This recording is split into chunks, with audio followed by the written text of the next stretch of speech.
15.7 trillion naira by the end of December 2019. Senior Democrats have responded by accusing him of committing a gross offence. The All Progressives Congress has vowed to punish the Ogun State Governor, Ibikunle Amosu.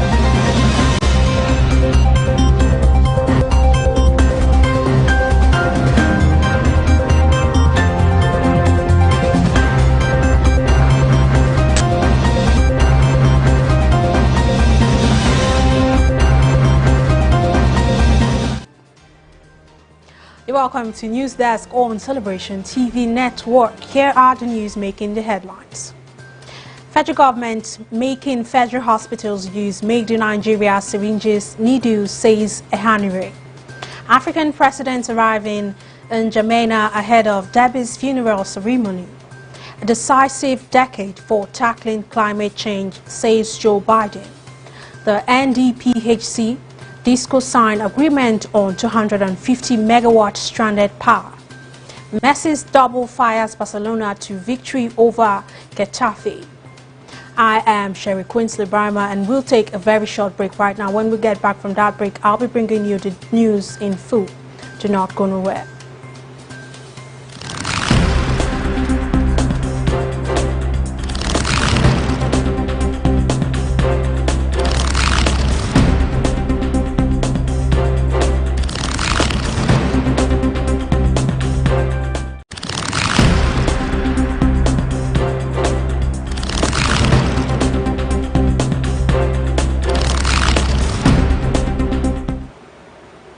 You're welcome back now. It's news in detail. Federal government making federal hospitals use made in Nigeria syringes, needles, says ENQUIRY. The Minister of Health, Dr. Osage ENQUIRY, says his ministry would soon come up with a policy that would mandate all federal government-owned health institutions in the country to procure and use only syringes and needles manufactured in Nigeria. ENQUIRY said this while he appeared before a public hearing jointly organized by the Senate Committee on Health and that of the Industry, Trade and Investment. The chairman, Senate Committee on Health, Senator Ibrahim Olorigbe, had said during this session, asked Mr. ENQUIRY to come up with a specific policy that would save the local manufacturers of syringes and needles from collapse. The two Senate panels are jointly probing a petition by the Medical Device Manufacturers Association of Nigeria, the producers of syringes and needles. The association had it in its petition alleged that government at all tiers were not patronizing them, but were embracing foreign syringes and needles. But ENQUIRY told the panel that his ministry would ensure that the federal government, the Federal Executive Council rather, approves the policy within the next weeks. And now moving forward, financial autonomy, why we won't suspend strike, says JUSUN, and they are telling the CJN. Executive of the Judiciary Staff Union of Nigeria, JUSUN, have again met with the Chief Justice of Nigeria, CJN Justice Ibrahim Tanko Muhammad, to explain why they would not suspend the strike action they commenced on April 6 to demand for the implementation of financial autonomy for the judiciary. A statement signed by the media aide to the CJN, Mr.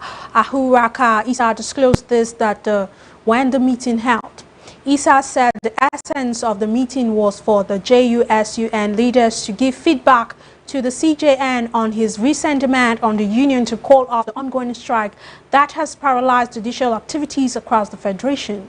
According to this statement, among those that attended the meeting held at the CJN's chamber, which included the Chief Registrar of the Supreme Court, Hadiza Uwani Mustafa, the CJN had at an earlier meeting he held with the JUSUN leaders on April 6th urged the union to suspend the strike in view of its adverse effect on the justice system of the country. Abiyoye told the CJN that state governments must begin to demonstrate some level of seriousness by putting in place some measures precedent to the implementation of financial autonomy for the judiciary in their respective states. And now, in another development, federal government rolls out 10 passport processing centers.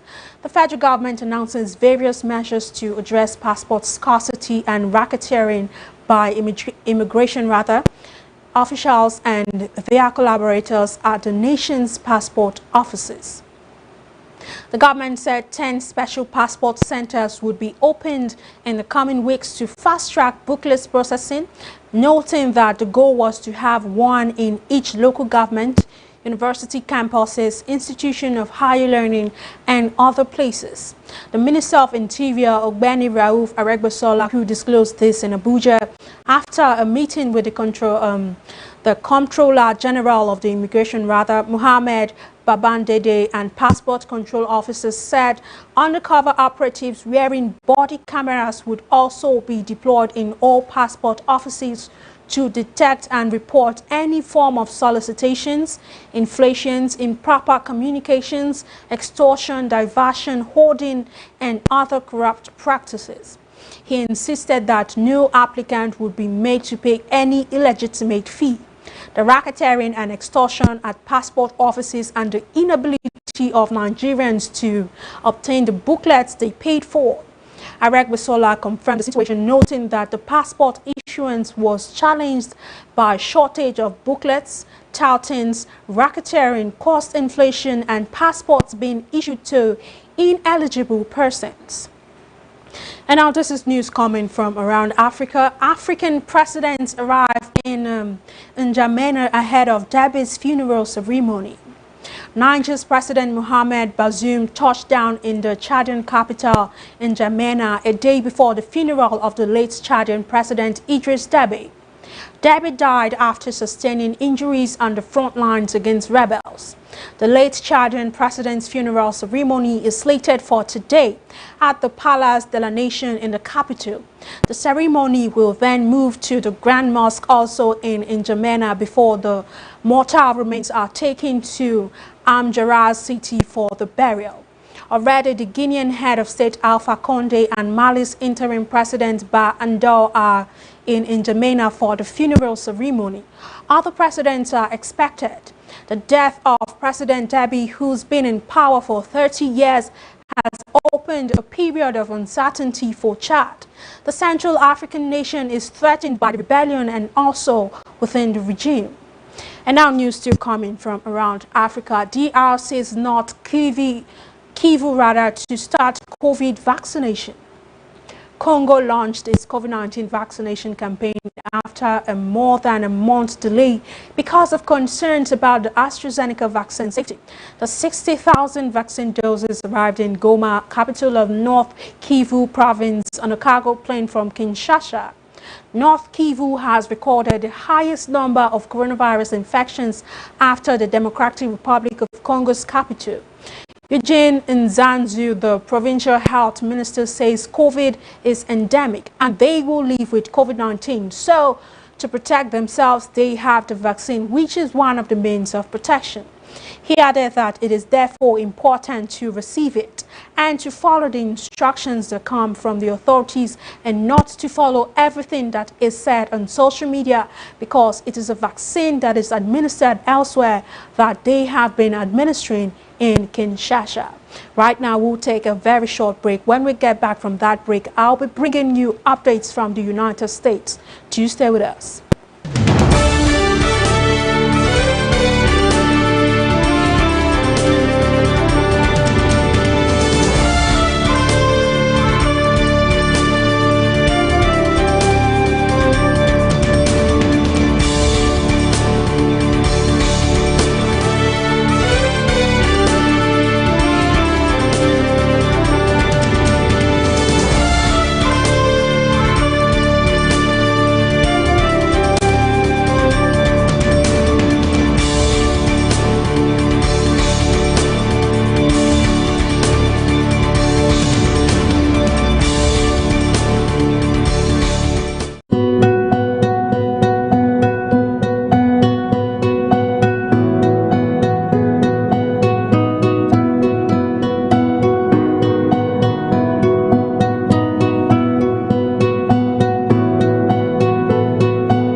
blind for 2 years. He was blind. He can see.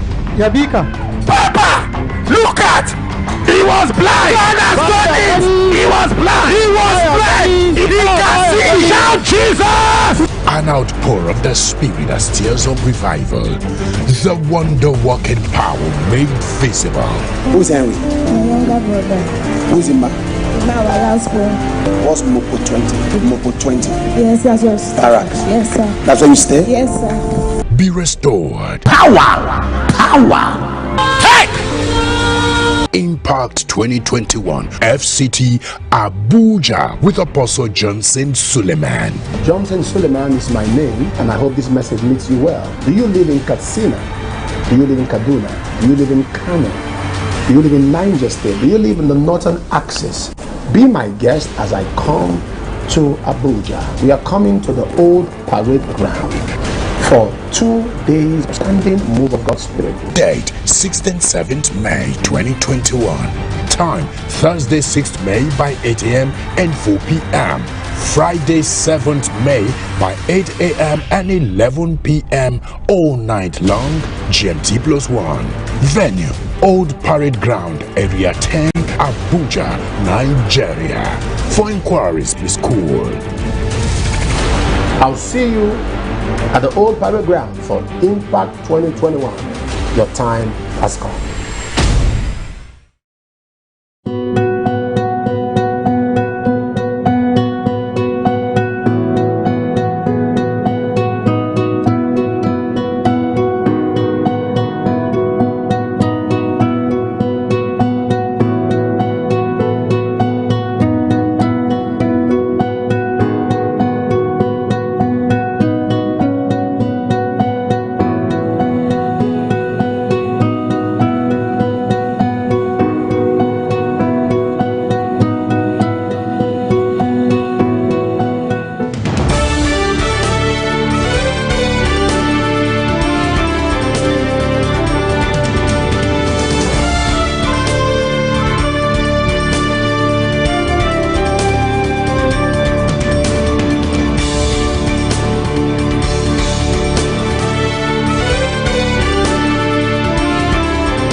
Welcome back. Now it's updates from the United States of America. A decisive decade for tackling climate change, says Joe Biden. The United States President Joe Biden has told a major summit that they are in a decisive decade for tackling climate change. The United States has pledged to cut carbon emissions by 50 to 52% below 2005 levels by the year 2030. This new target, which was unveiled at a virtual summit of 40 global leaders, essentially doubles their previous promise. But the leaders of India and China, two of the world's biggest emitters, who made no new commitments. Scientists say that it is a decisive decade, that it is the decade they must make decisions that will avoid the worst consequences of the climate crisis. President Biden says at the summit opening address, they must try to keep the Earth's temperature to an increase of 1.5 degrees centigrade. The world is beyond 1.5 degrees means more frequent and intense fires, floods, droughts, heat waves and hurricanes tearing through communities, ripping away lives and livelihoods. And now it's more updates from Australia. Australia resists calls for tougher climate targets. Australia's Prime Minister Scott Morrison has resisted pressure to set more ambitious carbon emission targets, while other major nations vowed deeper reductions to tackle climate change. Addressing a global climate summit, Mr. Morrison said Australia was on a path to net zero emissions, but he stopped short of setting a timeline, saying the country would get there as soon as possible. It came as the United States, Canada and Japan set new commitment for steeper cuts. United States President Joe Biden, who chaired the virtual summit, pledged to cut carbon emissions by 50 to 52% below 2005 levels by the year 2030. This new target essentially doubles the previous United States promise. And now on business news, NDPHC DISCO signed agreement on 250 megawatt stranded power. The Nigeria Delta Power Holding Company has signed a framework agreement with Benin Electricity Distribution Company to deliver additional 250 megawatts from stranded power to customers within the franchise area. NDPHC announced this in a statement issued in Abuja by the head communication and public relations Olufunke Nwankwo. The managing director NDPHC, Chiedu Ugbo, says the agreement took immediate effect as some of the initial project areas included Benin Bypass, industrial cluster near the NDPHC's power plant at Ifbo, Asaba, Delta State. Others include Ondo South, Senatorial District and interventions in Ekiti State. Ugbo recalled that the two companies had in 2020 commenced the exploration of options to deliver reliable power to customers of the BEDC's franchise area. He added that he is glad that the agreement reached because for the NDPHC, the project will enable them deliver more 250 megawatts of power to customers of the BEDC's franchise areas in Edo, Delta, Ondo and neighboring states. And still on business news, infrastructure development boosting Lagos economy, says LSETF boss. The executive secretary of the Lagos State Employment Trust Fund, Ms. Tejumola Abisoye, has lauded the Lagos State governor for exhibiting unusual bravery in the face of daunting economic challenges to invest in massive infrastructural development. In a statement titled LSETF Boss Lords Lagos State Government on Infrastructural Development Economy, says this was even as the national economy was still recovering from the effects of the COVID-19 pandemic. The statement noted that the Lagos Rail project would cost over 100 billion naira, a project that was a first by any substantial government in Africa. Abisoye said the courage shown by the Lagos State government was the kind required to free the country from the continent from the shackles of economic slump and mass unemployment. Right now, we will take a short break. When we get back from that break, it'll be news from the world of sports. Do not go nowhere. Stay with us.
Also, Johnson Suleiman storms Ibadan.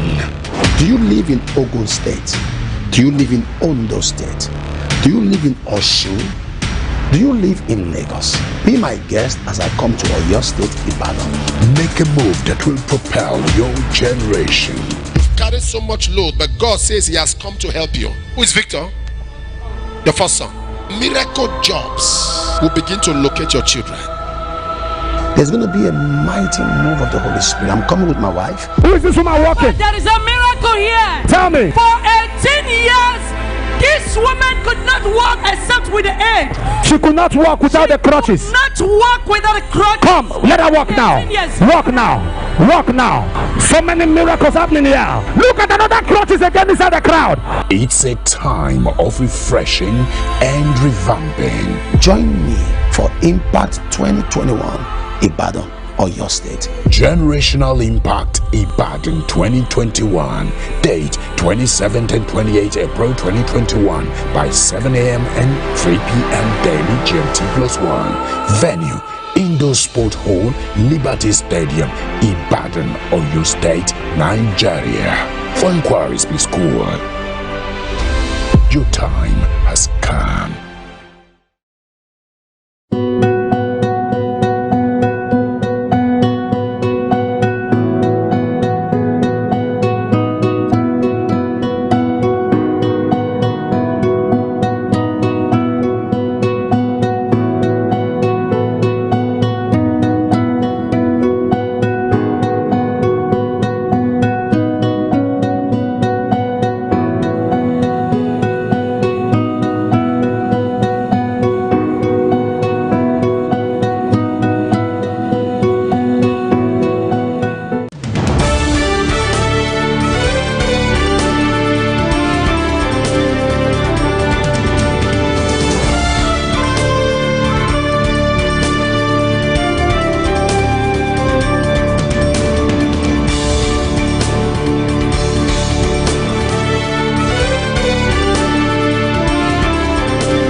Welcome back. Now it's news from the world of sports.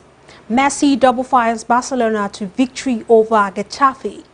Lionel Messi gave up the chance for a hat-trick as Barcelona held off a late fight back from Getafe to win 5-2 and stay in the race at the top of La Liga. Messi scored twice and could have had a third in injury time at Camp Nou, but deferred a penalty to Antonio Griezmann, who completed what was in the end of a comfortable victory. After beating Athletic Bilbao to lift the Copa del Rey last weekend, Barca are now in the hunt for the double, sitting 5 points behind Atletico Madrid, but still with a game in hand. Atletico had earlier brushed aside Huesca 2-0 to register back-to-back victories for the first time since January, and with Real Madrid also seeing off Cadiz, this is no margin for error now in a thrilling battle for the tide. None of Spain's leading trio appear to have been affected by an incredible few days off the pitch, which saw Real Madrid, Atletico and Barcelona all sign up for the hugely controversial European Super League on Sunday. And now in another sports news, Nadal beats Nishikori to reach Barcelona quarterfinals. Rafael Nadal needed to go the distance for the second successive day in Barcelona before beating Japan's Kei Nishikori to make the last 8 and stay on course for a 12th title at the tournament. The world's number 3 triumphed 6-0, 2-6, and 6-2 over 2014 and 2015 champions Nishikori, and next faces Britain's Cameron Norrie, a fellow left-hander, for the place in the semi-finals. Nadal, who suffered a surprise quarterfinal exit at the Monte Carlo Masters last week, had also required 3 sets to beat Belarusian qualifier Ilya Ivashka, ranked at 111 in his Barcelona opener.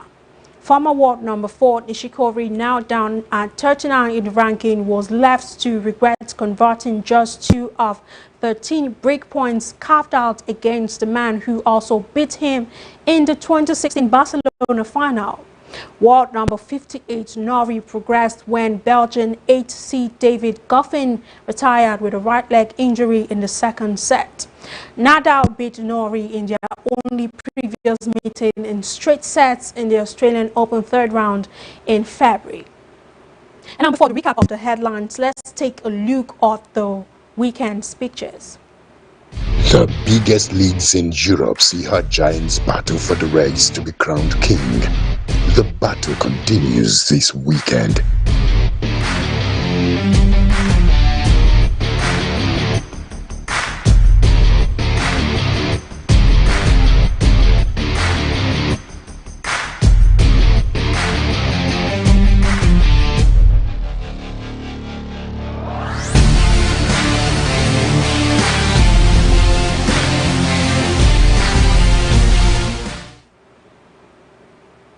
Welcome back. That was the weekend sport fixtures, and now we are at the end of the news desk on Celebration TV News. In case you missed the top stories, here are the headlines.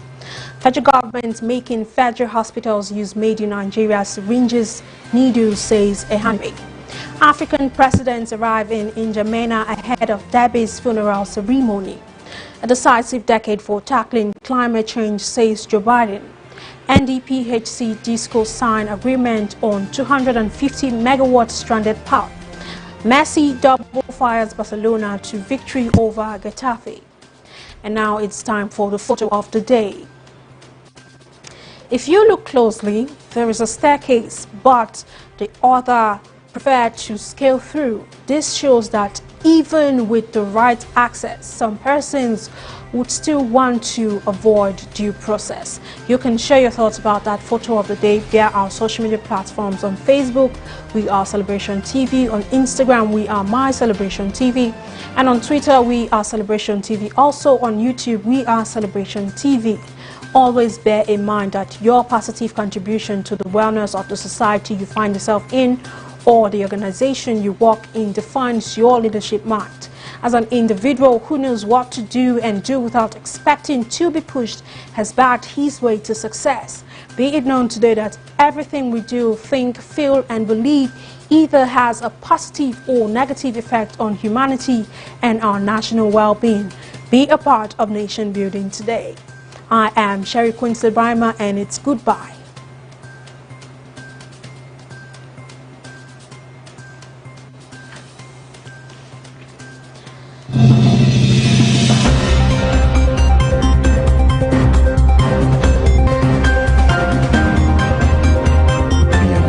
To 15.7 trillion naira at the end of December 2019. Senior Democrats have responded by accusing him of committing a gross offense. The All Progressives Congress has vowed to punish the Ogun State Governor, Ibikule Amosu.